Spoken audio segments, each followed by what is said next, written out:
വിശുദ്ധ ലൂക്കായുടെ സുവിശേഷം 6-ാം അധ്യായം 46 മുതൽ 49 വരെയുള്ള തിരുവചനങ്ങൾ. ഉറച്ച അടിസ്ഥാനം. നിങ്ങൾ എന്നെ കർത്താവേ കർത്താവേ എന്ന് വിളിക്കുകയും ഞാൻ പറയുന്ന കാര്യങ്ങൾ പ്രവർത്തിക്കാതിരിക്കുകയും ചെയ്യുന്നത് എന്തുകൊണ്ട്? എൻ്റെ അടുത്ത് വന്ന് എൻ്റെ വചനം കേൾക്കുകയും അതനുസരിച്ച് പ്രവർത്തിക്കുകയും ചെയ്യുന്നവൻ ആർക്ക് സദൃശനാണെന്ന് ഞാൻ വ്യക്തമാക്കാം. ആഴത്തിൽ കുഴിച്ച് പാറമേൽ അടിസ്ഥാനമിട്ട് വീട് പണിത മനുഷ്യനോട് സദൃശനാണവൻ. വെള്ളപ്പൊക്കം ഉണ്ടാവുകയും ഒഴുക്ക് അതിന്മേൽ ആഞ്ഞടിക്കുകയും ചെയ്തു. എന്നാൽ ആ വീടിനെ ഇളക്കാൻ കഴിഞ്ഞില്ല. എന്തെന്നാൽ അത് ബലിഷ്ഠമായി പണിയപ്പെട്ടിരുന്നു. വചനം കേൾക്കുകയും എന്നാൽ അതനുസരിച്ച് പ്രവർത്തിക്കാതിരിക്കുകയും ചെയ്യുന്ന മനുഷ്യൻ ഉറപ്പില്ലാത്ത തറമേൽ വീട് പണിതവന് തുല്യൻ. ജലപ്രവാഹം അതിന്മേൽ ആഞ്ഞടിച്ചു, ഉടനെ അത് നിലം പതിച്ചു.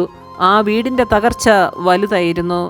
നമ്മുടെ കർത്താവായ മിശിഹായ്ക്ക് സ്തുതി.